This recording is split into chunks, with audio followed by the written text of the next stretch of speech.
Got some few folks coming in now. You guys can hear, hopefully, myself pretty decently loud, and Kristy from OhGodAGirl Company on there.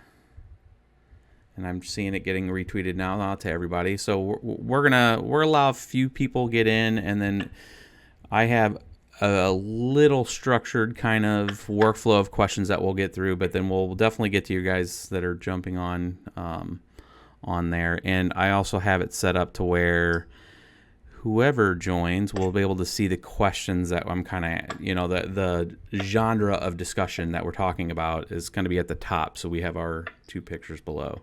So they say loud and clear, so that is good. Just your community is more prepared than I am. I know. I've noticed I don't do a ton of interviews, but this is one that a lot of people have asked for, and just in the last few months, especially with not just with price. I mean, GPU growth and folks mining, proof of work, differences between ASICs, all that kind of stuff. Agnostic to anything to do with price, there's been a lot of technology, innovation, change, discovery with the OhGodAGirl pill and kind of where people thought everything was going. So a lot of folks have been looking for this. Yes, exactly. So a lot of people are really interested in seeing where this is going to go. And I've started kind of pivoting to the tech side of it, of saying, and we'll get into like what I call proof of effort, what we've talked about useful work before. But some of these questions we'll cover GPU, ASICs, FPGAs briefly. I know you've done a few recent interviews, so people can see a very good detail in that. And then I want to see if we can take it kind of into the consensus options, the stuff that's out there, to better explain stuff to folks. And I'll kind of give my elevator pitch of what I usually communicate, at least on the business side, of what the difference is between like proof of work, proof of stake, delegated proof of stake, proof of authority, proof of elapsed time, all of those different consensus algorithms, and where does the GPU and the mining side cross connect, and where's their advantages on that, and then kind of future state of mining effort, where that's going to go. And then we'll do obviously some live question and answer. We should have quite a few people in here that are probably going to want to ask us both kind of questions and stuff. So hopefully we can have, a pretty organic conversation on just, the pretty obvious questions like when are we going to get upgrades on, ETH pill if we can, and all that. And I've seen some of the interview you had before, some of your answers there, but the enlargement stuff.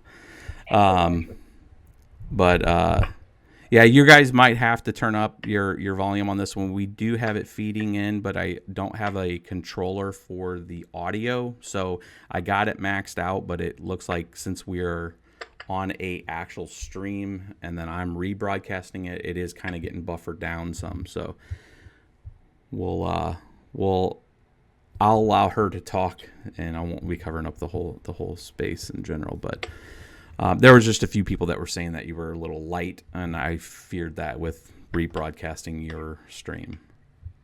But that's also generally the nature of my voice. I'm a very soft speaker, so. There you go. Yeah, and I'll bump up as much as I can here without it clipping. Let's see if I can do some magic on my side. All right. It's maxed out for you guys. Okay. So that should be better, guys. So the kind of agenda piece that I had in there is up there right now with the fireside chat stuff. I'm going to pull that first piece off here, and then I'm going to bring up kind of that first kind of, I guess, guided tour that we're going to do. And then it really comes around the GPU mining, the future and current state, ASICs, FPGAs, a lot of the tour that you've been kind of doing lately, especially on the internet, of just talking about like, where... minority.io, if some folks, this audience doesn't know much about that, to kind of give you the space of what that is, how would it differentiate, or does it, from like the current, like a cloud offering, like from Genesis. A lot of the folks that reach out to me say, hey, is this different than like something like Genesis? What are the differentiating pieces there? Because I think some people just consider cloud-based mining there. I want to touch on that. Yes.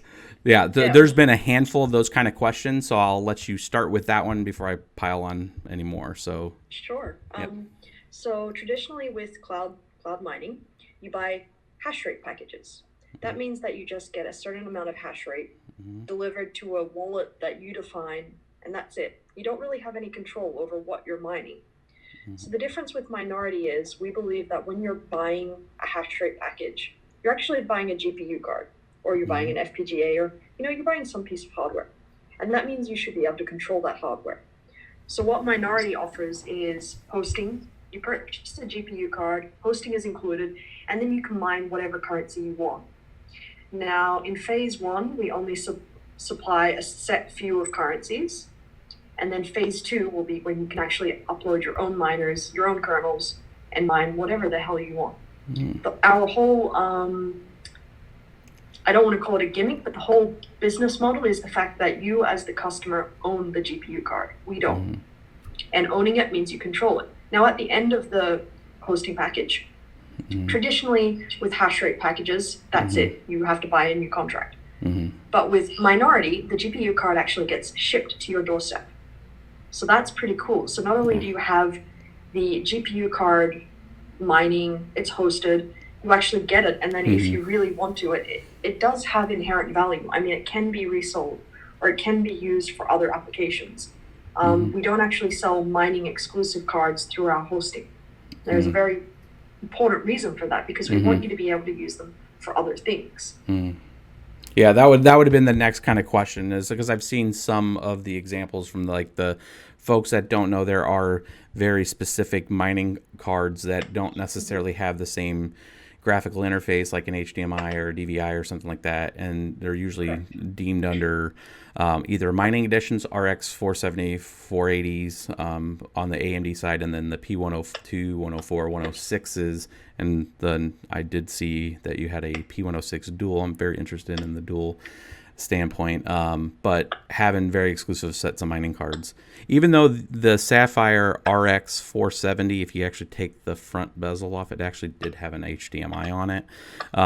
It was just kind of hidden behind there. I think they just kind of leaned out as what they could, but you can get that to do other work besides just mining related work. But yeah, that was one of the questions, would have been based on if you were purchasing, essentially you're purchasing a service. It is your asset, right? So it's kind of a managed asset. So like from a CapEx, OpEx thing, you are actually buying the CapEx portion of it, and you're just paying, that part of that operation expenses is there, but eventually you get that asset back, right? So, Correct. So that is different, because I know something from like a cloud, that would be a differentiator. So maybe, and I don't know if you guys have this on the site or not, but maybe a differentiation chart of like competitor, and like here's kind of where our differences are, if that's a thing. That or would is be, it's a thing. Well, you we could say have- cloud hosting. I mean, you don't have to call Cloud Genesis hosting. out. I mean, I don't want to burn any bridges there. Correct, We do have yeah. articles, and I'm kind of sitting on them, and I'm thinking, if I release this, it's going to cause a big... Am I allowed to swear? Yeah. Oh, yeah. Absolutely. Absolutely. Good. Yeah. Good. So I can throw these it's the internet. It's okay. Okay. Well, it would cause a shitstorm. Yeah. So I'm kind of cautious on that. But we can definitely do that on the site, like a differentiator. The biggest ones are the fact that you can choose what coin to mine. We just started, we've just rolled out Kryptonite Heavy for all of our users, optimized Kryptonite Heavy. We rolled in at launch C11, which is some weird little algorithm that I think only 20 people mine, but hey, customers request it. And you can come on our Discord, you can request what you want us to add. And the whole point is that, I mean, that's all there is to it. It's a managed service where we do all the optimization work, and you just get all the benefits, and that's it. We don't have a dev fee in there. We don't there's no maintenance fees. There's no monthly recurring fees. It's just what you see is what you pay, and that's it. And I think that's really important for people that we came a little late into the game, but I still believe there's going to be a strong mining community out there. And it's really important that people who are not able to have GPUs in their own home, or they're not able to get GPUs for whatever reason, or maybe they just don't want to. Maybe they actually want to mine lots of currencies, but they don't want to buy and sell and exchange, and maybe they just don't have the time to also start a mining operation. Provide them that service. Yeah. And of course, give the OhGodAGirl company tweet to everything. So. Yeah, one of the thing I would say is, and people sometimes make a funny comment whenever I'll take pictures of like an email or something that I'll get, and they'll see like 78,000 unread messages on bitsbetrippin@gmail. And there was a rolling wave of growth that occurred, especially with the channel over that time. And a lot of the questions, because of the approach that I take on Bits Be Trippin', I mean, I don't advertise. The whole point of the channel and everything was to educate people in that space. But part of it was a lot of people just saying, hey, I don't have either access to GPUs. I want to get into this space. And there was a lot of questions on like the managed service kind of approach. You have folks in New York, you have folks in areas that don't have a lot of real estate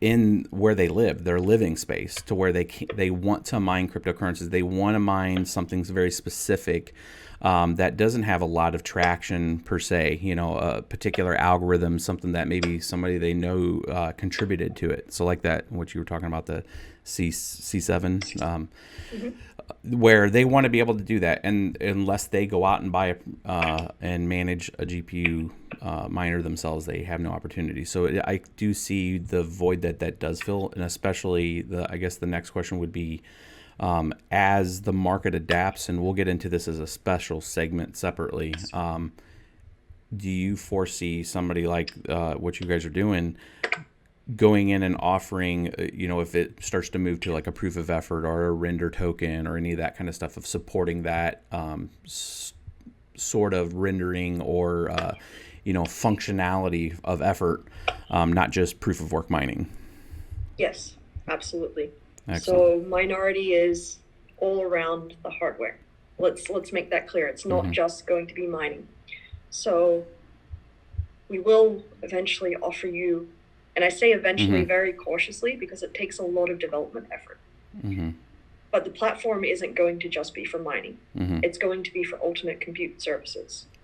Yep, that would be, so, well, we'll have a whole segment on HPC and exascale and that whole thing, because it's where things are going. There's a lot of misconceptions we need to clear up on what you can actually do with a traditional mining data center. Correct. So you're not going to be able to go and take down the Google or Amazon with your mining data center, and you're not going to be able to do it without cards. I mean, that's the reality. But you're going to have alternate revenue streams, and we're going to offer you those alternate revenue streams. Correct. I mean, there was, and we'll catch it when the HPC side, that discussions I had at CES actually with NVIDIA engineers that were there when we were talking about just the bus limitations on 1X, the CPU. Engineers? So I might actually have some of their cards. There was a lady actually from Germany that was very, very intelligent and very strong on especially this particular subject, you know, when it came to like exascale, and, you know, for folks that are, don't understand what that is, but it's a very large amount of computational power, of being able to, you know, the gaps that exist right now, like the way HPCs work and stuff. And then that it's not as easy as just sending in a job. There's job servers. You have to have, usually you get the whole job. You don't get, it's not, you know, sharded out and spaced out. Of it. Yeah. So there's a lot of gaps in the space, but there's a lot of opportunity when you have, you know, 10 to 12 to 18 plus million GPUs that are available. That's a lot of computational power, not to tap. But there's no problem that can actually consume that amount of GPUs. Correct.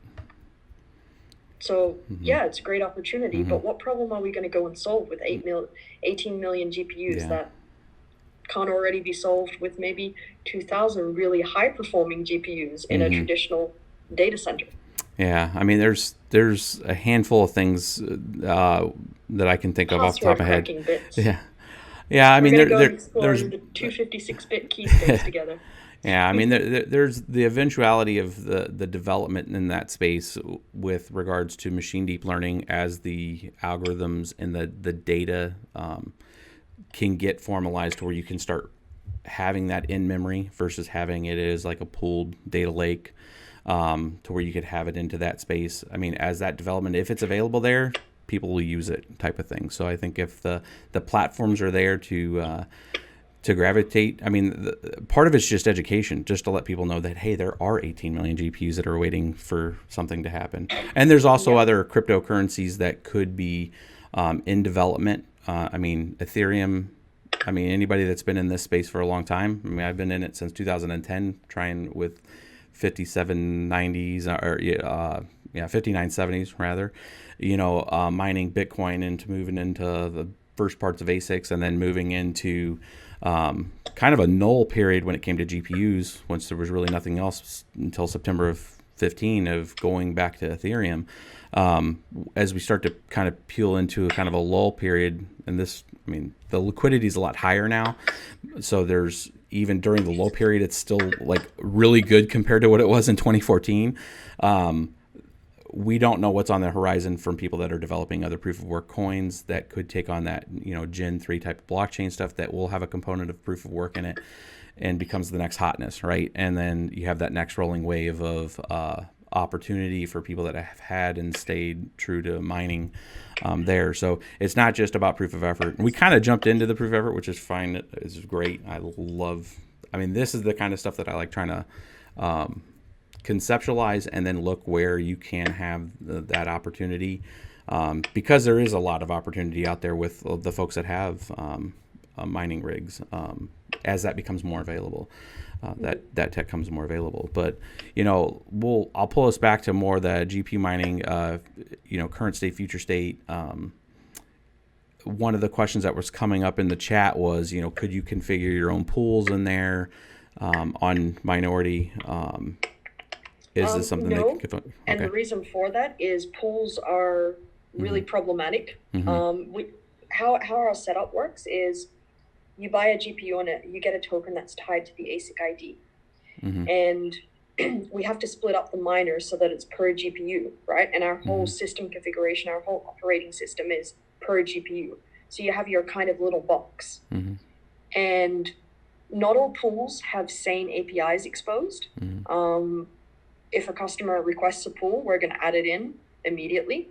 We have a staggering amount of pools that we do support, but most of them don't have APIs exposed, and they don't work in this sort of distributed service model. So that's a bit of a problem. We're working on that. It's a technical limitation. Amusingly, we got MOVO pools working. That was a surprise. Have you heard of MOVO coin? I have not. It's a weird. It's a weird coin. Would you say it's traded on Discord? That's the only way you can buy it. Like OTC it's trading. Traded on Discord. Over the counter trading on Discord. That's the way Raven started, and it was like you get every once in a while the few scam folks that would go, then you'd have like an industry or like a known reputable person that would handle the facilitation of the trade, and then that's the way it starts. But most people try to get it over to Crypto Bridge or something that's decentralized. So some folks are asking about the FPGA miners, if they're going to be available on Minority. Yes, they are. Hey, we just launched today. So surprise, I came from a meeting with GPU Holder inside Linux. And Minority has officially launched our FPGA sales. So you can buy now. New cool splash page with some more badass art is up and coming. The cards are priced the same as if you buy from FPGA Land. There's no profit in there. The hosting period is at 8.5 cents per kilowatt an hour, all in everything. So that includes your host device, your maintenance, your electricity cost, 99.7% uptime. Warranty period is supplied by GPU holders, same as regular FPGA Land. So it's we've sort of decided to team up and take on the fight for decentralized mining together. There you go. So the configuration on the bit streams and all that stuff, you guys are handling all that. So it's more of just, is it available of the different currencies that they could be pointed to, and then somebody buys that? So and then the bit streams are going to be handled specifically by Senseless and GPU Holder. And those will be no different to what people who are buying the FPGAs are. This is basically just a way for people who missed out on the 3K FPGAs to get in on the last round before they're all sold up. Will we make our own bit streams? Yes. Will they have the OhGodAGirl company secret sauce? Yes. There you go. That should answer some of those questions that are in the. We have 111 viewers right now live on Twitch right now. So yeah, we're getting some pretty good questions. And you guys don't be afraid. I'm trying to make this organic. So if you hear something that you want to know something more specific about why you have us on here, definitely throw it out there on the question, and I will try to get that answered. Yeah, and they were kind of giving me hell because I wasn't giving you time to talk. Sometimes I talk a lot. It just happens it's like okay, that. Bits. Yeah, it's okay. you can I say. like hearing you talk. So yeah, talk thank away. you. Yeah. So yeah, there's the basic questions out there if they're good or not. And what I would suggest to folks that want to know more about FPGAs, there are several recent threads out there. The Bitcoin.talk threads. I'll put it in the link of this video. I'll upload this actually to YouTube after this. I'm gonna just do it unedited so you guys can see this first part and that we are getting things configured. But I'll put the links down there for if you want to read up on it and what it is, how it came to be. I mean, FPGAs. I mean, go ahead. What do they mean? What do they mean by is it good? Like, is it a good investment or? I would think from the perspective of, is it good on its output based on usually the audience that are asking me questions. Like if they ask me, is it good with a particular graphics card? But Smiley 900, if you have anything specific to add on to that kind of open question. What about the big guys getting into FPGAs? And I'm going to take in this. Yes, yeah, it was asking if it was profitable or not. And based on the April numbers, the ROI looked very good as you have that ramp with difficulty in anything else in any of these other currencies and whatever the currency price is, it can make some adjustment. So GPU cards are normally priced at 9 months ROI, right? ASICs are normally priced at 3 months of ROI. So what we're trying to do is price these FPGAs at 6 months ROI. Will it be good? Yes, I strongly do believe it will be good. I think I lost you there, Bits. Oh, did you? Yeah, it was kind of lagging a little bit. I see you perfectly. Oh yeah, I see you perfectly, and the stream is not dropping frames, so I might be lagging on that one, but yeah. So, again, no hash rates have been published, and there's a very careful reason for that. Because we don't want people to panic with with the numbers. We want to make sure that things are very, very conservative and they're tested. There's a lot of testing to be done still, so that's kind of also my job now. Yay, another job. Yeah, there you go. So I think people should consider buying one if you're curious. And generally they're going to be this middle ground between the GPU. The GPU is like this scrappy underdog that can jump into any coin right off the bat.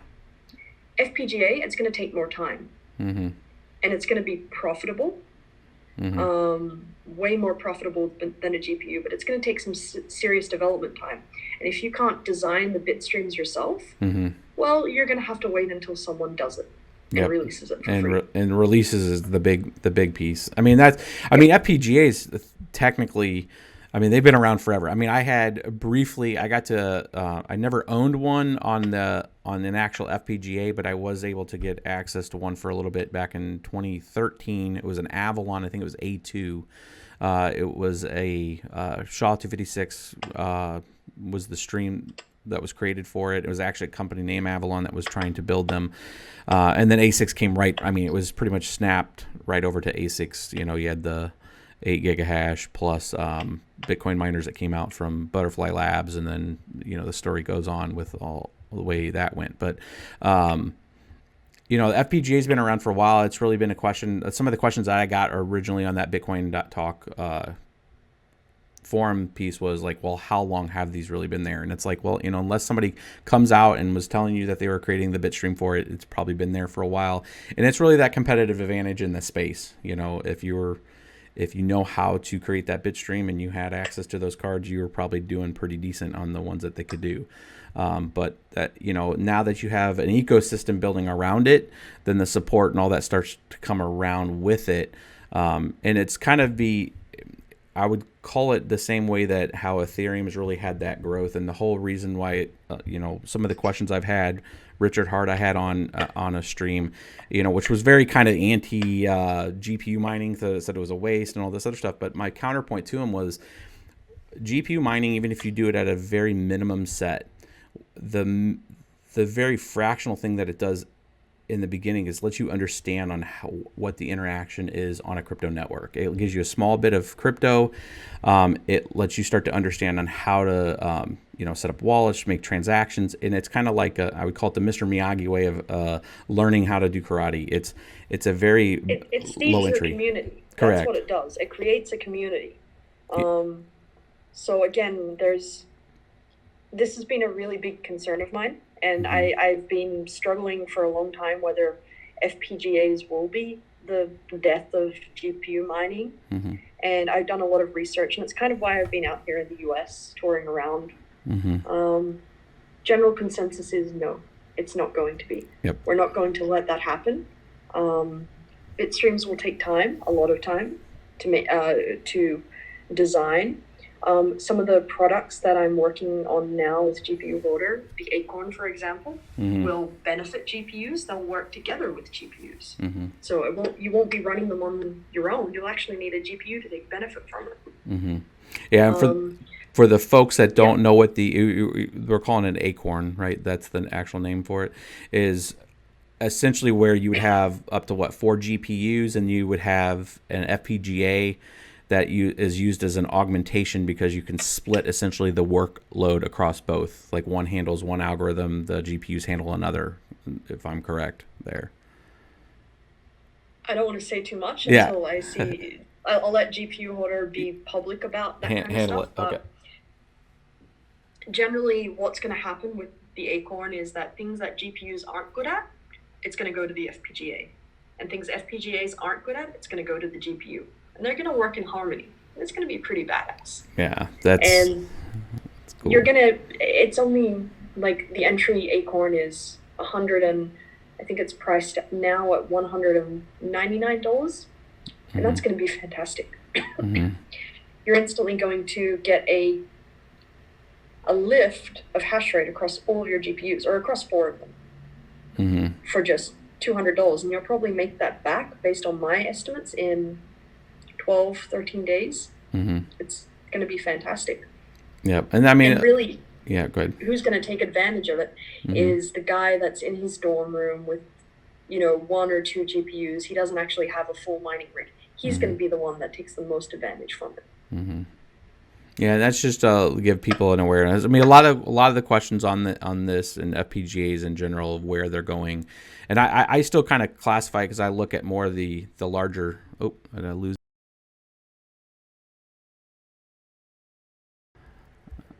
And this other little screen is going to go out of my way.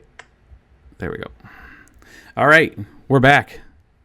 It took some readjustment, but I think we're back. You guys can see everything. Bits be tripping. Will your FPGA setup videos be like 10 hours long like before?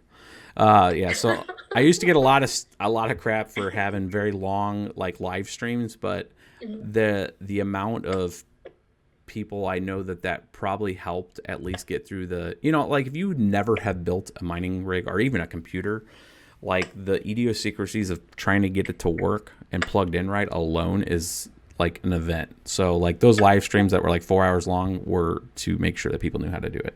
All right, let's go through some of these questions, and then I'm gonna bring us along a little further, which on the next subject here. But let's make sure that I'm gonna do exactly what I said with the questions, and let's scroll up and make sure people that did ask can get some of those in, because that's part of it, of doing a live stream with you. There was a lot of people trying to help us get through the technical issues, so I'm scrolling up to some of the. You dumped her. Community. Yes, exactly. A few questions with FPGA.land. Is there something else? Is that another? I guess that's another provider for cards. It's very simple. FPGA.land was the first payment portal for the FPGAs. Minority acquired 2,000 of these, and then we're just offering them through our platform. It's no different. The card hasn't changed. What we're offering though is hosting. Okay. And we also have a different payment service because we deal just in crypto, which potentially advertising that on the internet isn't a good idea. I'm sure I'm going to get some lovely government folks chasing me down, but they can try and catch me. It's more of just reporting what you have, and I mean, you're at the end of the day, and we can get into this because I actually have a part of this with security, identity, and all that. We can cover like taxes and multi-government stuff, but like at the end of the day, I mean, I went exclusive crypto only also on bitswetrippin.io, and it created all kinds of issues with regards to like payment gateways that no longer wanted to do business with me. Like, so I couldn't accept like credit cards on bitswetrippin.io, and I was like doing t-shirts. Like I wasn't selling equipment. So it was like t-shirts and mugs. With credit cards, man. So I don't have that. I don't have that or PayPal on there anymore. It's pretty much just crypto, and it's just for like that stuff. But yeah, there's this, and I seen that sentiment at CES where there was an entire financial track that was really the only crypto area or anything talked about the fintech side of crypto at CES was the payment gateways, was the folks facilitating the reconciliation, not exchanges, not to be confused with exchanges. They don't have order books. They're just facilitating effort of exchanging stuff for payment gateways. And part of that whole thing was to create this like ossification layer to where there was not going to be a difference. That the payment gateway doesn't care if it was more of like, what's going to be the adjudication of law? Who do I need to report things to? What's the KYC, AML stuff that I have to, and then I'm just going to charge. I'm going to be the middleman and get a fee like I am right now. But that was, you could tell the credit wave stop of purchasing crypto was coming. I mean, a lot of that kind of stuff was coming out, where they were going to stop people from buying, direct crypto. There's not going to be anybody stopping you trying to buy hardware. I mean, that gets a little like class action, ACLU kind of stuff, like because you can't tell people what to buy. And but yeah, there's that. Most of the questions was just on the FPGA stuff that I just covered, and then some people were challenging like ROI, and that the part that I was gonna mention, and you probably would mention that too, is ROI is super predicated on price, and it's kind of a moot point once price bumps again. It's more of getting prepared and getting it while the getting's good. A better way to say it is based on today's price of an FPGA, and based on today's Ethereum, not Ethereum price, today's Monero price, you're going to be ROI at about 6 months. And that's going to probably change tomorrow. And it will change the next day and the day after that. It changes every day. So Correct. We are not financial advisors. We can't tell you how best to use your money. Absolutely. Yeah. And so I mean, that's do your own research. Yeah. It's a do your own research thing. And I usually stay away from, profitability and that kind of stuff. It was always usually about technical. And it's, I always go back to the same use case. I mean, if you look at when I restarted making videos in April-ish, March-ish of 2017, one of the very first videos I came back with was the life cycle of an Ethereum miner since September of 2015. And it was $3 Ethereum when you weren't making much money. You were barely making $1 a day on a rig. And that one rig of 6 cards roughly pulled in about 1,800 Ethereum. It wasn't worth that much for 90% of that time. But when that lift came, when the adoption rate came, that's where each of these phases of the growth of Bitcoin, of crypto in space, you look at the existential things that are going on with the adoption, the stuff that we'll get into now, where I'm pretty much going into the next question, which is the incentive proposition of mining cryptocurrency. That's really, and I put in there, will it change? And my immediate answer, and then I'll let you talk to it, is I think with it's more than just proof of work. I think it's going to move into a space where there's going to be an adoption in blockchain space in general, from compute, from storage. We see storage today, we see these other things. And I think if you're in a position of upholding that network that we call mining right now, that it will pay benefits in the future. Not financial advice, just my opinion. But I think I'm very bullish on it myself. I'll let you. So you're talking about there's always going to be a way to make money from mining. Correct. It might not be minting coins. It might be doing some other form of work. Yep. That's generally, and I'd say I generally agree with that sentiment, actually. I mean, it's what we're looking into. We're looking at alternate forms of revenue streams. Will it always be a form of mining? Maybe not. But there's always going to be ways to make money from your GPUs, from your FPGAs. And I guess the message I want to say is that anyone who's through Minority, we're going to try and do our best to make sure you have access to all these alternate revenue streams. I mean, we're miners ourselves, so it benefits us, it benefits you, it's great for everyone. I think we're going to see more and more. I don't want to say we're going to see more rendering. I don't really think rendering is going to happen in the next year or 2 years with GPUs, with mining GPUs specifically. Anyone who needs to do high level rendering, like a render house, like DreamWorks, they've got their own render farm, right? They're going to keep it all in-house because of security reasons, intellectual property, pre-renders. They have way better hardware setup, and it's also faster and it's cheaper for them. Will we see large amounts of ray tracing with all of these GPUs that are around? Maybe. That's kind of what the render token is facilitating. I think we're going to see a lot more synthetic data creation. GPUs happen to be really, really good at creating synthetic data. Someone has to sort through it. And there's this project right now called Neuromation, which is facilitating that. Really, really smart guys. I've met them once or twice. There's always going to be coins to mine. No one in the world is going to wipe out all 1,800 shit coins. Yeah.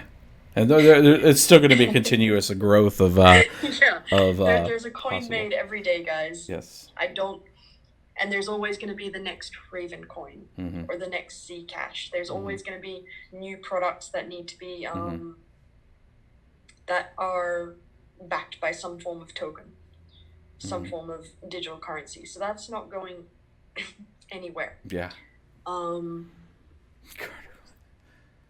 Yeah. What? I'm just reading some of the comments. Somebody's like, Carter coin. Yeah. So no, boys, no. I don't like the SEC on me.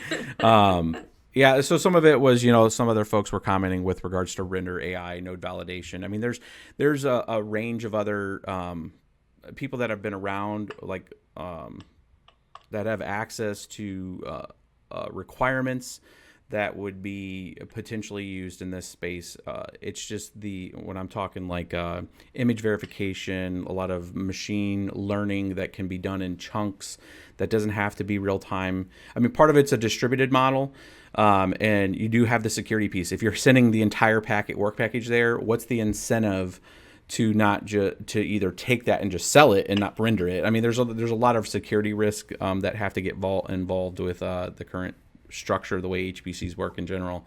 But I don't know, man. I don't think we're ever going to see distributed AI seriously on GPUs. Yeah. I've spent a lot of time researching this, and the reality is that most mining data centers are not set up for doing anything other than just hashing numbers. Hashing numbers, yeah. I mean, it'd be a different requirement, and it would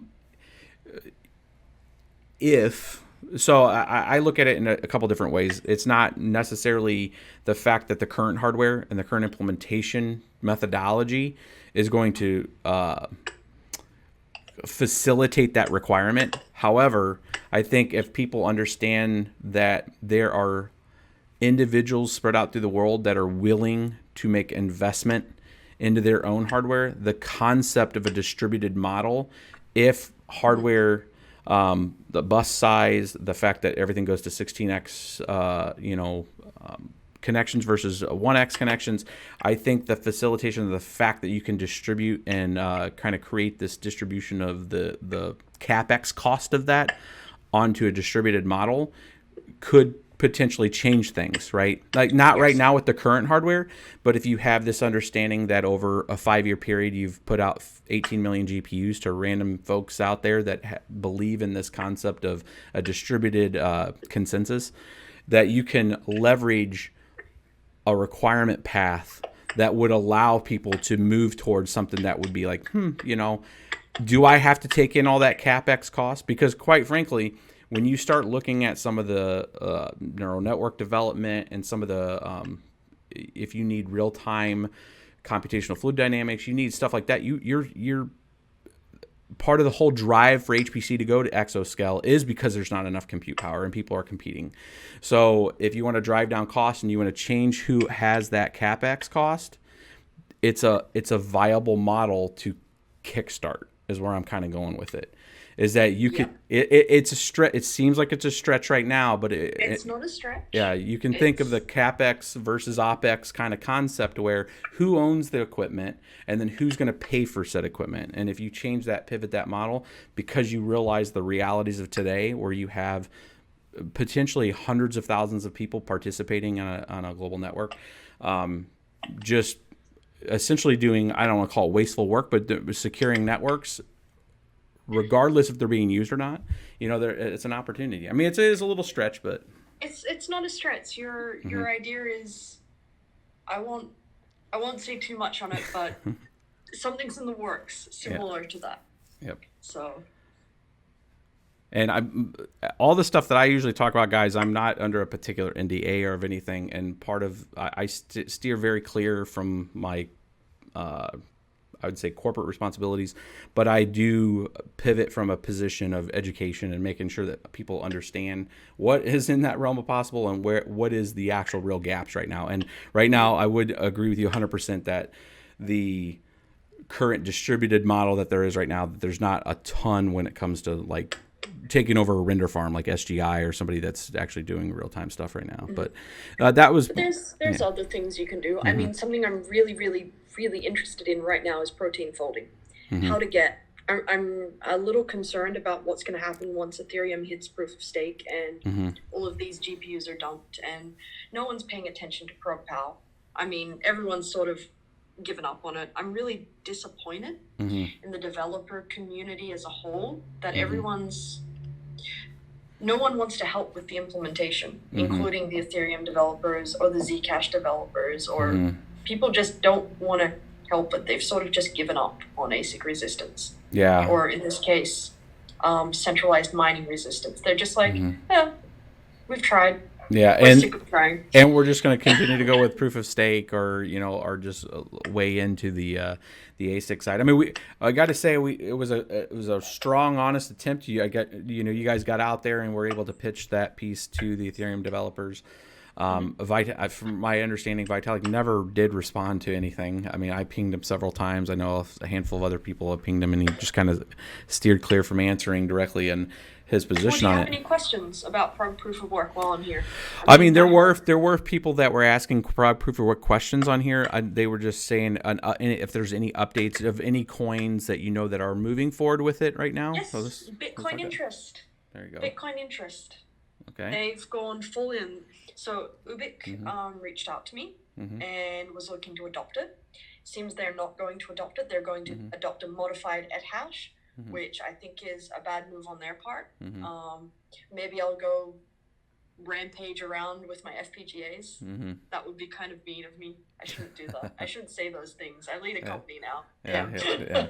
Oh, no. Do the Elon Musk style where you just kind of let it fire and let the Twitter storm. Don't give a fuck, right? Yeah, he I mean, God love him. He's changing the way corporate CEOs will talk to the internets, and I think it's good to to have this part where you can be very just open and transparent and be yourself and not be taken so serious that like I'm not going to go do that. It's like you got to say some very outlandish things. If someone says that they're ASIC resistant or that they've made this FPGA resistant algorithm, I'm going to be the one that's going to come and terrorize your coin.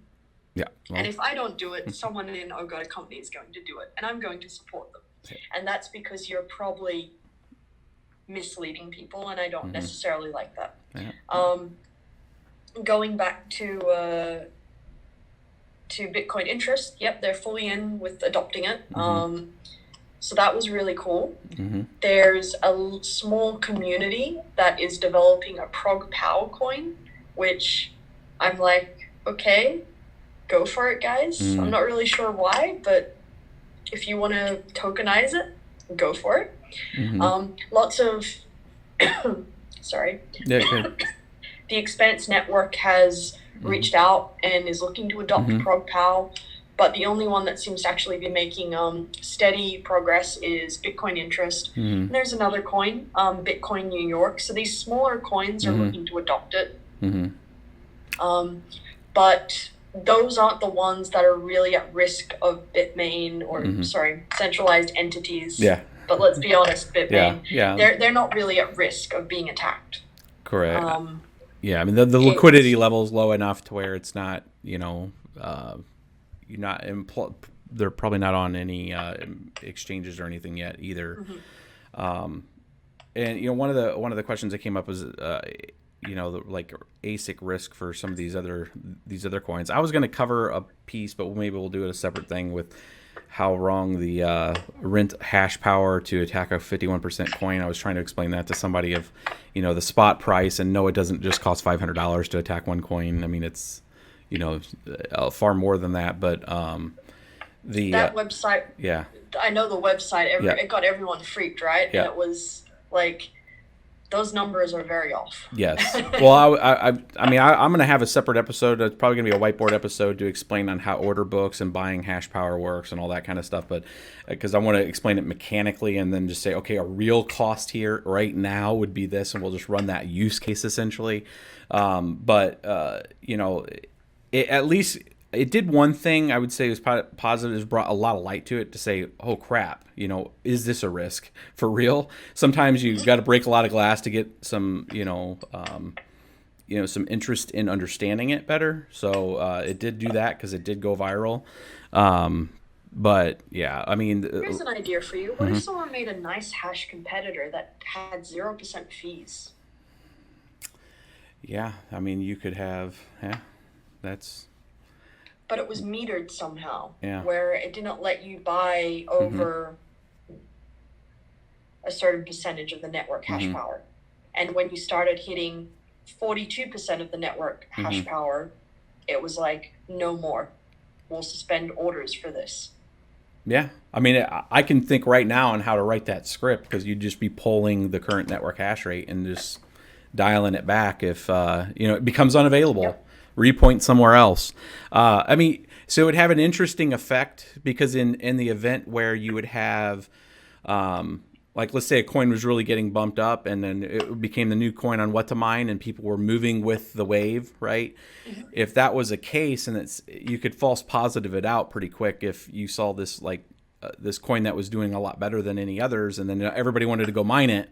It could have been totally on good intentions, but you would have this event where the majority of the hash power would be kind of stopped, and you would have to go manually do it to mine a particular coin. I can see a few use cases where it's kind of like just walking the dog on those use cases, but cool idea though, right? Yeah, no, that's. Do you think the community would generally accept it if it was adopted? If it was rolled out? I want to say yes from the people that really care, but I think honestly, and you probably agree with this too, that I think a lot of people at the end of the day don't look at the politics or the risk; they look at the money, and I think they're just going to go with who's going to pay me the most for my hash power if they're doing that effort, right? I think so. Nice hash takes a large amount of fees, yes. So that's my thought. Correct. What if we can redirect everyone away from Nice Hash? And nothing against Nice Hash. I really like the guys. I mean, they've tried to hire me a few times. Yep. They're sweet. But what if we could redirect most of the hash power away from Nice Hash to this sort of watchdog bridge between cryptocurrencies that can also potentially protect against network attacks? I would think that whoever was doing that would really have to explain the value proposition of saying that what you're doing is also protecting the network, and because of that you're putting less risk on the network, thereby this is a good thing. I mean, and even NiceHash could implement something like that, with obviously their fees, but just say, hey, as a protection, because we want to protect the ecosystem, because nobody wins in this, right? The people that are attacking essentially are the only people that are trying to win on it, and then everybody else, including the service providers, fell on this. I mean, that it's a bad thing. There's nothing good from NiceHash that gains from this more than maybe a lack of folks that will continue to use their service, because now there's no liquidity left in particular coins. So I mean, it's almost like a service update that would really, that if the NiceHash guys see this or are listening, could I mean, I can think of how to actually form the requirement and actually probably even code some of that, just polling the different networks and, doing a checksum of what I have in the order book versus what I'm going to sell. I mean, it's not that complicated of a routine to write. But yeah, I think it's a really good idea. It's kind of what happened if you think about, and I know you've been in the space for a long time, but some of the folks that are newer to the space, when there was a lot of question when the pools started getting to the 51% size with Bitcoin, if you recall back in like 2013, 2014. And there was a couple, I can't think of the name of the company, but it was a .io. It was one of the very first .ios that had almost 51% of the Bitcoin network. And the community kind of came together and was like, hey, we're fearful of this 51%. And, they made a company decision to just stop all new people coming in. They were like, it's not worth the risk of even the thought of this to occur. So they stopped it at it got to like 48% back in 2014 with one company on the Bitcoin network. And they all agreed to just make that call. Now that was a financial call for them, right? Because they were getting fees and everything else, but they kind of did the community in general a solid and ensured that they weren't going to be a participant in it. So I would almost put that back to NiceHash, of saying, knowing what you know now, knowing that there's false websites out there that are not false websites. I think their intentions were good. Their just math was wrong. Was trying to educate people on, a 51% attack, but yeah. But let's move on. Let's see. So the last one that I have here, and then we can open some more, is let's see here. I think we actually covered some of this. It was more of the solutions of proof of work, prog proof of work. We just covered that. If there was any comments that you had on particular, like proof of stake, because I got a lot of people that ask me a lot about, what do you think about proof of stake? Am I like the Antichrist for going into proving, or, like staking up some and also doing proof of work stuff? I mean, do you have any opinions on proof of stake? And I have a lot of opinions, but I'm not sure. A lot of opinions. Look, I don't dislike proof of stake. I don't believe that Ethereum's proof of stake model is necessarily the end all be all. Mm-hmm. Someone introduced me to Algorand, which was a fantastic decentralized proof of stake that I think actually works. Mm-hmm. It was written by some MIT dudes. I think proof of stake does solve a few of the problems we have currently with proof of work mining, mm-hmm. but I still believe the best model mm-hmm. for a decentralized network is a hybrid proof of stake, hybrid proof of work. Mm-hmm. You've got your other proofs as well that I don't necessarily like. I think proof of burn is just it's just proof of work, but mm-hmm. with useless stuff. No mm-hmm. one's making really any money. Mm-hmm. Proof of useful work, and we talked a little bit about this off stream. Mm-hmm. I mean, proof of useful mm-hmm. work is, I don't understand the economics of it quite yet, mm-hmm. but proof of useful work is really, really interesting, and it would mm-hmm. be great if I could figure out somehow how to use the last 20% of POW mm-hmm. to do something useful. That would be yep. really cool. Yep, and what you're talking about is the remaining portion of a GPU that's not used, right? Yeah, the floating yep. point math, mm-hmm. which you can't really use because what's going to happen. So floating point math in the GPU, it actually uses a lot of the core, mm-hmm. and then you'd disrupt the nice balance we have going on with the GPU. So you'd upset the mechanics of the GPU. It wouldn't be saturated mm-hmm. like it is now. It would have a vector of attack, and you then as a chip designer, you'd come in and you'd make an ASIC to attack that. And then there's also the graphics pipeline, which is really interesting. I haven't figured out a way to, it actually has to have some economics behind it, right? Correct. Miners have to be incentivized to use that pipeline somehow. And I'm still working on that. I mean, it's something I'm keeping in the back of my brain a lot. So that'd be really cool if we could figure that problem out. Yeah. Well, I mean, and part of it was that, I agree with you on the hybrid model. I like the concept of the hybrid model. I mean, Dash has had it for a while on its algorithm, and the other few that are out there that are still not fully known yet is, and I would say it's more kind of the enterprise class stuff right now, where you have permissioned, private consensus algorithms, like on Hyperledger or something like an IBM type of thing, where you have like proof of authority, proof of elapsed time, and it's more of just trying to keep an immutability consensus. The consensus for immutability in a private setting where you didn't have a lot of work stuff. But seeing those in a decentralized effort, you would have something kind of like block producers that would be the authority, but then you would also have other participants doing proof of work.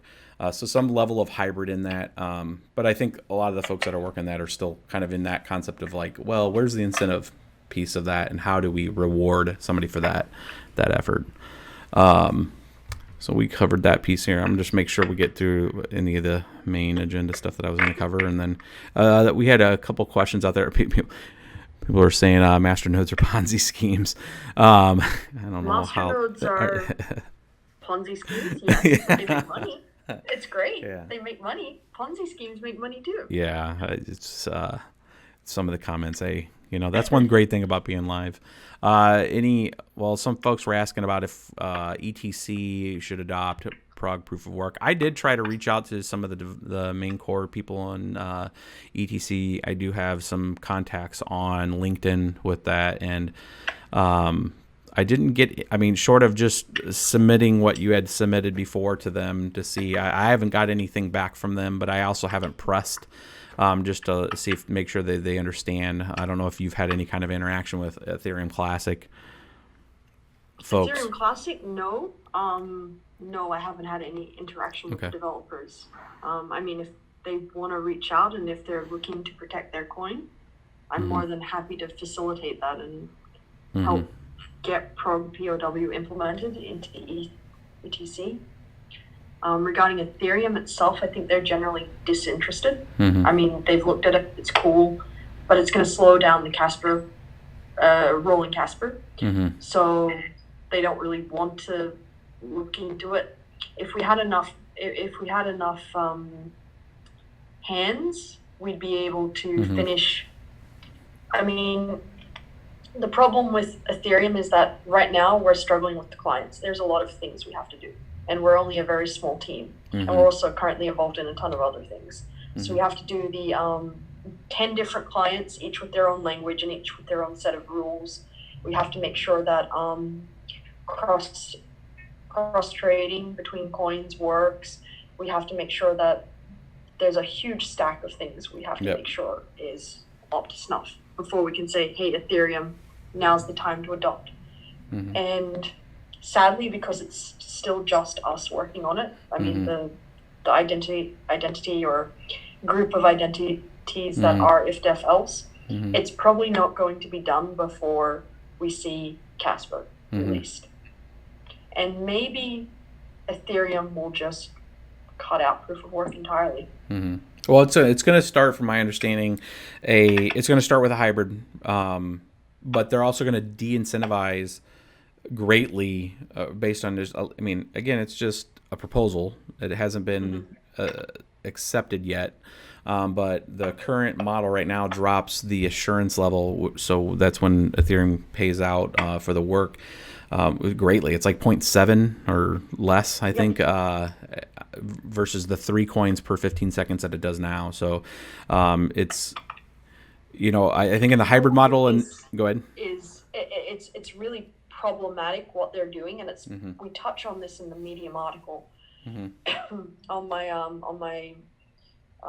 OhGodAGirl. the only people, it will only remain profitable for basically Ethereum ASICs to remain on the network. That's it. GPU miners, they're going to push all these GPU miners off the network with this falling reward scheme. It's well, and it's kind of a so as the difficulty will drop significantly because the profitability won't be there, and the people won't be taking it in the hide. They'll move to things that are more profitable. And like the Litecoin since in 2013, it was very unique because the only thing, like, you only did it with ASICs, obviously, but there was not even a reason really. Like, I mined for a long time at a loss with Litecoin with GPUs when ASICs were starting to spin up. And then I finally turned it off because it was like, okay, this is never going to break. And this, I made an assumption that the difficulty would drop, and it didn't. It just exploded. So if the ASICs are the only thing you can mine with Ethereum, if they keep it in a hybrid model, then just it's going to breed more ASICs because it's the only thing that's out there. So it will continue to keep the difficulty level exactly. up. But yeah, the risk of them not doing proof of stake, I mean, until it happens, I mean, I have a very good feeling it's going to happen, at least in the hybrid model here pretty soon. They're going to do proof of stake. It's just, I think that maybe if this is a real threat, they're going to just say, okay, let's just do away with the hybrid model entirely. Let's just transition fully into proof of stake. Yep. And that's troubling to me because Ethereum is now an enterprise level blockchain. Yep. Yeah. You don't go and do experiments on enterprise level blockchains. Yep. Well, I've been very critical. I mean, on the few things that I've put out there on it, I've tweeted quite a bit to Vitalik and said, hey, I get it. If you're wanting to move away from the burn and the effort and the expense and the waste that you now, previously being very pro proof of work, now very against it. But there's a lot of interest and a lot of structure that was built up because of the proof of work and because of the efforts that were there, that you don't risk the entire blockchain because you want to just move over. Like, it's got to be done in a hybrid. And if it makes sense, because it's kind of, if you read the white paper that's out on the Cornell's website, essentially it says we're keeping this checkpoint in here to just keep the chain going if there's an issue, right? It's like it's the fail safe. So if you pull that fail safe, do you end up in a situation, and I know EOS is a little different, but to where you can actually have a chain freeze and then you have to go do something, and now you have block producers and you have a little more manipulation power because you have a lot less, What do you think of EOS? Tell me about EOS. What do you think about it? I think honestly that so if we take away the incentivization hat from like a proof of work thing and we look at all Gen 3 blockchains, including EOS, I think the platform-based systems, I think they're eventually going to do well. I think that if you can create an ecosystem of development that allows the gap of current blockchain developers to have an easier road on, doing their current skill sets, Angular development, JavaScript development, and now you can build on top of a platform that is blockchain based. I think there's an ecosystem for that. On the incentive mechanisms and models with regards to block producers and stuff, I think we're starting to see the infinity of some of the decision making of like where you can freeze accounts and stuff, and they need to come out very early here and put a line in the sand and say, there's decentralized cryptocurrencies, and here's their mantra, and here's what they're about, having no overarching authority. Here's what we're doing, right? And then separate the understanding of the network. If you come out and just say, we are having it as a 21 block producer, we do have participants, but here's that kind of matrix where I'm talking about of creating that kind of, here's what this is and here's what it isn't. And then just call a spade a spade. Now, is that going to impact them in any way? I think if they come forward with what the intentions are and what the conglomerate is trying to build, and then what their value proposition is, you're going to have people that are going to participate in it. But that's where I think of that kind of thing. But I think if they try to say that it's like any other blockchain, I think that they're running afoul with the community. Because, I mean, everybody's just going to call them out and say, what kind of shitcoin is this? Right? Yep. I mean, I'm curious to hear from a miner perspective and, what do you think? I'm not ready to make a statement on EOS yet, only because I'm not educated enough on it. I have to do a lot more research and a lot more reading before I can actually formulate a well researched opinion, because otherwise I'm just going to parrot what everyone else says. Yeah. Which is EOS is a scam, and if you try and actually challenge Brock on any of his ideas, he generally doesn't like that and just runs away from them. Yeah. So I'll be very forthcoming on understanding, like, for people to understand why my position is what it is with something like EOS. So I live in the St. Louis area, which is the Midwest. One of the major companies that pretty much built most of that structure for EOS is a company named OCI, Objective Computing. And so I know developers that are on that, and I know what their intentions were with what they were trying to build. Circumstantially, it became most of EOS's test network, right? So I know that there was an effort to create this system, which would be a platform, and the incentivization mechanisms would allow people to build applications. They wanted to build essentially like the pass, right? And then people would come in with their SaaS application type of setup. So, of course, it's like any of the other folks pursuing a platform-based thing is saying, we're just building a platform and it's incentivized in this way. What you build on top, it's what you build on, right? And that was kind of the position that they were kind of coming from. I think it's the same way with Cardano. Cardano's taking it from a different perspective because they're trying to do it through like the scientific, adjudicated collegial process of having white papers and having it peer reviewed and all of that, right? And I haven't had the opportunity to talk to Charles. I'd love to kind of get it in like maybe I'll see some video like this and we can have a conversation. I want to get way technical, from a platform standpoint, because for a lot of not just self-interest in the space, but I think that the platforming is a whole other perspective in the space that, people of my audience I know doesn't, really probably follow it too much more, maybe just from the financial side of it. But if they're not mining it, it's like, meh, it's another shit coin, right? But I find it very intriguing. I don't know what you think on the whole platforms. I'm gonna do some research on it, and then I'll get back to you. Yeah, Unfortunately, we have about 15 minutes left. Because we'll have to catch a flight. So let's see what does the community really, really want to know? I've seen a few times people have asked about the Wanton miner. The Wanton miner? Update. Okay, the Twitter statement wasn't enough on this. Yes. So we have a Walton miner. Mm-hmm. It was developed before Minority was a thing. It was developed for a private company, and it's not going to be released publicly. I am currently in negotiations with that company to try and get a public version with the dev fee put in, where the dev fee is split between the company and OhGodAGirl company. They are watching all this reception with amusement. A lot of people have reached out to me, and they've said that we're either gaming the Walton chain network, which I can assure you guys we have much better things to do than go and attack your shitcoins right now. We're not changing away from that. When the company that owns the intellectual property for this miner, when they say, okay, it's okay to release it, then we will release it. Now, will Minority have a Walton coin miner? Yes. Will it be substantially better? Potentially. I don't give away all my secret sauce to big corporations. And also the other big thing was, going from this point forward, as soon as we launched Minority, we made an internal statement as a team that we would no longer be doing any work for any private companies or any private individuals.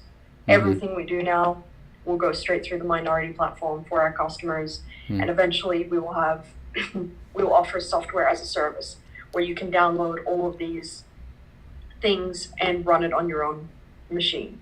So that's really to your practical. that's really kind of the answer, right? So then I look at that last part as the answer. So if you're making custom, if it's an inline memory thing, or if it's a feature that allows you to mine better on any particular coin, if you are going to provide those services or those miners, it's going to be through the platform when it's ready for that delivery. And when it's not through the platform, I mean, we're gonna make sure that we take care of every miner. Mm-hmm. I get that people are very, very angry right now about us locking them into the platform. Mm-hmm. But the reality is that we are still learning how to protect our own intellectual property. Because what has happened before is when we released free tools or free miners, people went and packaged that and then resold it. Yeah. I mean, it's the kind of duplication effect of if somebody can reverse engineer it. I mean, so part of the question, I mean, I have folks that reach out and we're asking about, and this, you pretty much answered it, the evolution of the FPIL to other other cards, the 1070s, the 1060s, the 1050 Ti's. And I mean, ironically, I know I can clear up a lot of confusion. Yep. I just got out of the channel Spartan mining, and I don't know, someone from my community pulled me in and he was like, "Can you clear up some misconceptions? These guys think you're hacking their machines." I was like, "Cool, I must be a pretty badass hacker." I mean, so S-Largement is doing the same thing that we've done for AMD GPUs for a very long time through vBIOSes. It's doing these changes to a GPU card live, and it's doing it through a method we're protecting. Someone's going to reverse engineer the pill and figure it out. I'm still waiting for that. No one's really gotten close. And we do have the same methods for all cards. And through Minority, through the platform, we use this tool to tune our cards and optimize them and give our customers the best possible hash rate. Now the question becomes, will we release this to the general public? And I would like to say that we will make it accessible to the public, but I'm thinking of how to offer this through a pool. There's something cool. Imagine a pool that offered that when you connected to it, it gave you optimization for your GPU card or for your ASIC or for your FPGA. Interesting. Yeah, I'm trying to think of how that would actually mechanically work. I mean, because you can submit changes right now of something like Simple Mining OS for people that are not tracking that right now. You can go in there and you can configure your settings, and that will come in as just essentially a parameter when it's firing the miner, right? It'll preset that. So if you could have something that's an agent, I can see it from an agent side. It'd be interesting if it was agentless to do that, but there's a few ways to implement it. So I'm Did we lose her again? thinking on that. I mean, S-Largement was created for private companies so that they skipped the vBIOS hassle. vBIOSes are a pain in the arse to work with. Takes a lot of downtime. If you mess something up, then your GPU card crashes constantly. You can't use the same vBIOS across all algorithms sometimes. So I'm really a big fan of on-the-fly changes and runtime changes. And we have to protect our methods. And I mean, a little tidbit for everyone, our methods can also be used to do some really malicious stuff to a GPU card. So when people are asking me, why don't I open source this? Well, I don't actually want people to go and harm your GPUs. Because if I was a evil bad person, what I would do is I'd create a botnet to target you with this tool that would instantly raise your voltage of all your GPU cards to about 2.3 millivolts. 2.3 volts, straight through. Yep, because you're getting exclusive access to that, and you could cause a very damaging effect. And anybody that's tried to do some interesting overclocks and then giving the card a little more juice has learned the lesson of popping a VRM, doing something like that. So I'm not when people ask, present company excluded. No, I have a couple times. I mean, I haven't actually said that publicly before. I've been very guarded on our methods, and that's kind of going to lead people closer to what we're doing. But you really want to know why, internet? that's why. I'm not going to be, I mean, yes, we have to honor our word. We have the private, the version for private farms, but I'm not going to be responsible for a lot of chaos that could be caused. And just to be clear, that everybody understands that what we're talking about is releasing it as the source code versus the release of already packaged closed source for all cards, right? That's the differentiation there. I saw some comments. With obfuscation. Yep, so we correct. do protect our code. I'm still waiting for someone to reverse engineer it. No one's gotten remotely close. Some people, I'm sure, have, and out of respect or kindness, they've kept it to themselves. And to those people, I really do appreciate what you're doing. So thank you very much. But yeah, Enlargement, it's not a scam. Hash rate is reported at the pool. We don't care what you're doing on your computer. We don't want your hash rate. We don't take your shares or any of this garbage. We're not putting someone said we're pinging economy servers. I mean, we're not doing anything, guys. I think people give us way too much credit. We have better things to do with our time. Well, I think it's just the community. I think it's just some of the, the normal, I don't want to call it scam stuff that's been out there before, but I think just people are weary about the space in general. And I think it's been one of those things that you guys have been very open of what it is. There is a net effect that card does, the two cards that really work, the 1080 and the 1080 Ti do see. And Titan XP. Yep. We support all the Titan XPs. Not Titan V. No, but the Titan V? Yeah. Not Titan V. Not the Titan V. I'd love to test the Titan V in that, but yeah, it's you could have purchased them through the minority platform. There we go. We sold out an insane amount of those. I mean, yeah, and it's not GDDR5 or 5X, right? Because there was a lot of misnomers that it was only GDDR5X. It has nothing to do with that. No, it has nothing to do with that. Yeah, there was a question on there. That 1080. Reality is that we didn't sell a version of GDDR5X to anyone. And 1080 and 1080 Ti, I don't think a lot of miners actually have those, and I'm more incentivized to help the smaller guys. I know there's huge clusters of farms with 1050s and 1050 Ti's and 1060s, huge clusters of them. Yep. The 1080 Ti, Titan XP, and all these weird cards, it was more give it for them. The same method is used across all card models. Yeah, I mean, one of the things is it does not support on the. I have a 1080 in this laptop, and it doesn't do the 1080. But I think it's the mobile 1080. 1080 mobile. We can fix that. Yeah, it just doesn't work on there. I was going to make that comment. I would let you finish what you were saying. I was like, it's not all the 1080s because it doesn't work on this. We can fix that.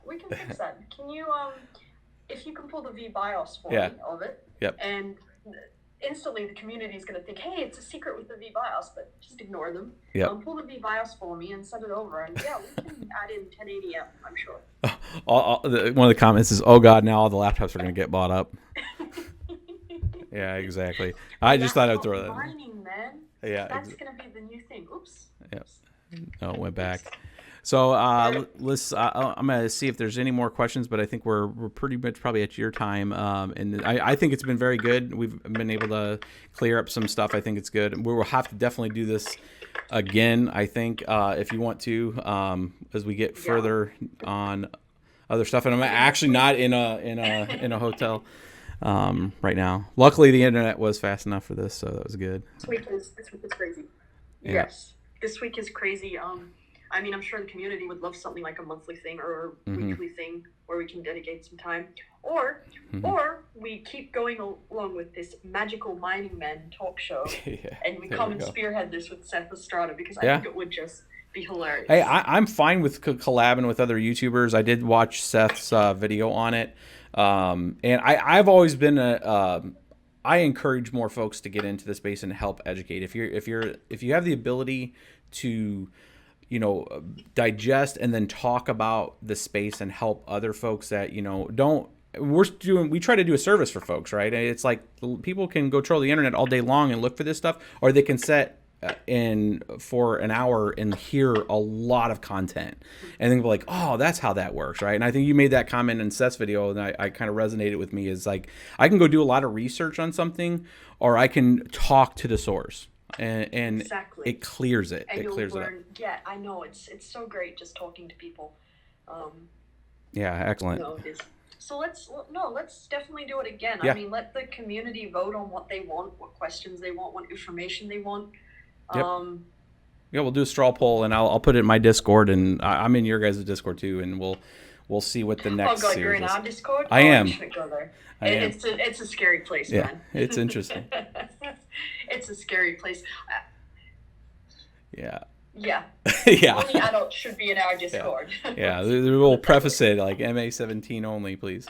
But yeah, we can do one. Some of the folks have asked for like a whiteboard session. I mean, usually from the architecture side, I like sometimes, looking at some of these issues, directly. You know what I would really love to do, and I've wanted to do it in article format, but I just don't have the time. I would love to walk people through how to create an ASIC. Oh, I think that would be badass. I think right? people would be interested. I mean, the space is this genre in general of doing things with cryptography and having an incentivized method. I mean, that's what I've tried to do with explaining what's the point. I mean, one of the number one questions I get from people that have no idea about this space is like, why in the hell would anybody do any of this? And I don't understand why you'd buy computer equipment. And then I start talking the incentive. I'm like, you're doing nothing besides holding a service. That service may or may not be used, but you're being incentivized, and that token happens to be worth money. And as more adoption on that places, I think people start to understand that. So yeah, doing something from like the architecture from the GPU and the ASIC and FPGA of how it works. Not just the GPU. Let's my favorite thing to do is take an algorithm that claims to be ASIC resistant and go create an ASIC for it. And it's sort of demystifying. Maybe we could walk people through. I need teardown pics, but maybe we could walk them through like how the Z9 ASIC works. That could be cool. Yep. I have one coming through another fellow BBTer, part of our fam. He had bought a handful of stuff, and I actually got the GMO. I was one of the lucky lottery people that got to buy one of the GMO ones from Japan. So that was just purchased. So when we get that, I don't mind, taking a Z9 and breaking it down a little and or if you have any ASICs available as well, that could be really cool. I think the biggest right now, if people really, really do want to design decentralized algorithms, we need to teach them how centralized hardware works first and foremost. So that could be really cool, and I'd love to do more hardware geek out stuff. Oh yeah, for sure. I mean, I have two other ASICs that are kind of in the back at the house. One of the older, what was it? The company that went under that was out of Israel. I can't think of their name right now. Sponduli Tech. So I have the 5 terahash. Yeah, Guycorn. Yeah, I have the 5 terahash like 2U one that I haven't turned on in a while. It's about 2,000 watts for about 4.7 terahash. Not profitable. It became profitable in December for just a little bit of time. But yeah, so I mean something like that. I mean.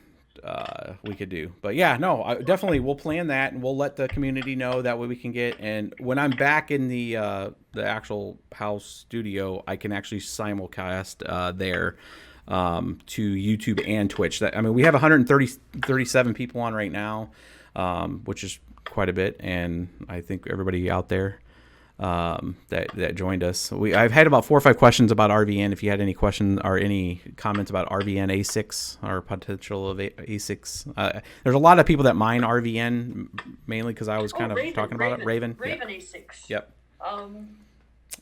Maybe the Raven community won't really like if I go into that. I mean, we talked about how to make a Raven ASIC very briefly. I'd love to go and draw some brief blueprints and schematics on how to make a Raven ASIC and piss a bunch of people off. That cool. Well, I think given the mantra of what Raven is from a community development standpoint, more information is good.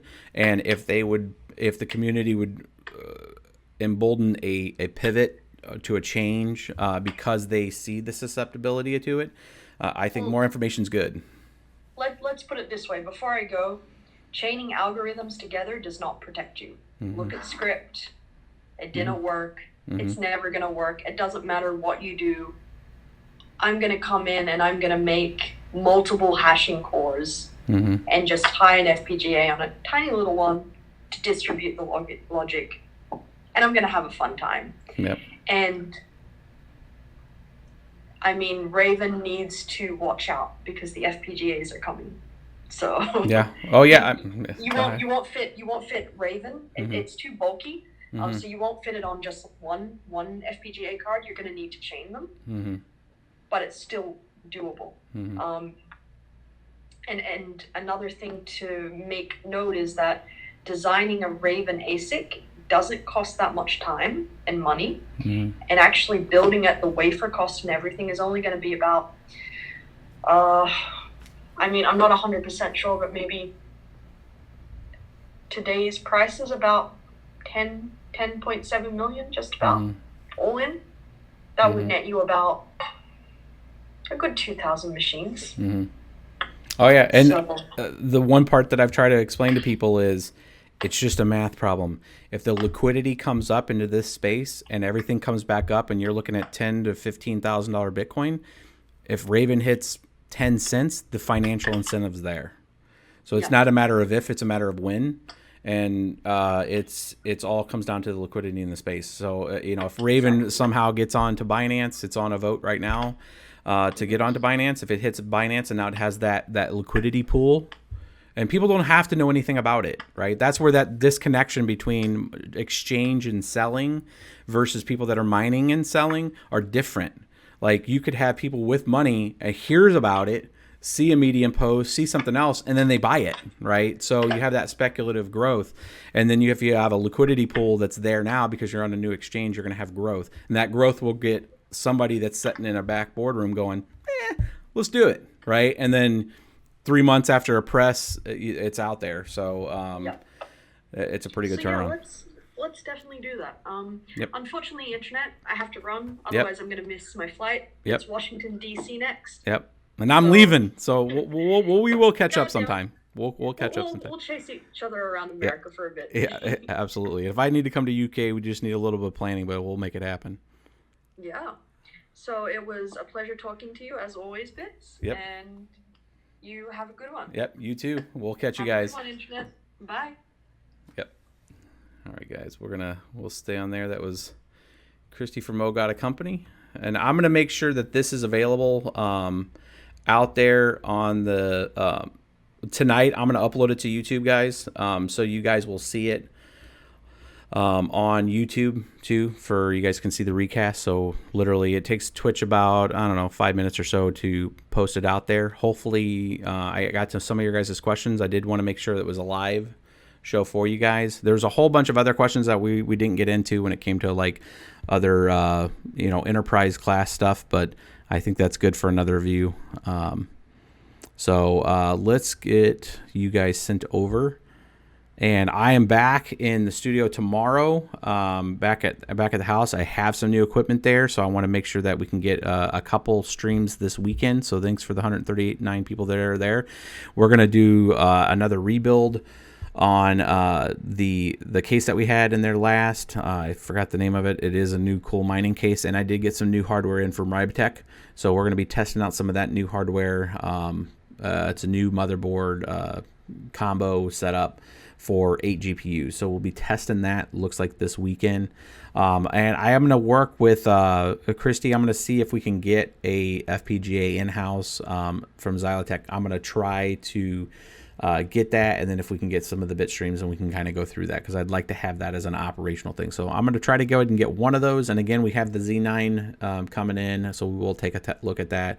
And I do have the GMO Bitcoin ASIC that's coming from Japan, which is like 24 or so terahash. It's not, they said October delivery, but there was some speculation that it would come back in September, but we can go through the details and specs of that. So, Crypto Tuner coming in with a 10,000 biddies at the end here. Hopefully, thank you for that, buddy. That's a top of the charts. like a boss. Yeah, we do like the subscribe and folks coming in here. Hopefully you guys enjoyed that. We will replan another session with her, and we are going to send you guys over. I don't know who's on right now. I would appreciate some of you guys can stay for a movement over to another channel. We do like to raid with a lot of folks, and you guys can tell them hey. Let's see who is on right now. If we got other folks that are in the space on right now. I like taking care of the fellow crypto brethren and sending you guys over. You guys can quickly raid and say hey. Let's see here. Son of Tech is on. Let's send you guys over to Son of Tech. We'll send you guys over to Son of Tech. He's a fellow YouTuber. He does appreciate the raid. You guys just tell him, hey, we just did the video with OhGodAGirl, or OhGodAGirl. I'm just looking at one of my tweets here. Let's see, a raid. Son of a Tech _ that last question, yes, there are distributors in the U.S. We'll cover that. I'm going to put some links in the YouTube video that can get you to those guys. All right, AGL. Thanks again, guys. We're going to catch you on the next stream. I'll have one. If not tomorrow night, it'll be Thursday night. Sending you guys over to Son of Tech. Tell him, hey. Like taking care of our fellow friends in the space. Crypto YouTuber. I think only has like 8 people in there, so you guys tell him. It says 133, but not everybody goes over on the raid. If you guys go ahead and hit that raid, say hey. You just say hey and you can bounce. Thanks again, guys. We'll catch you.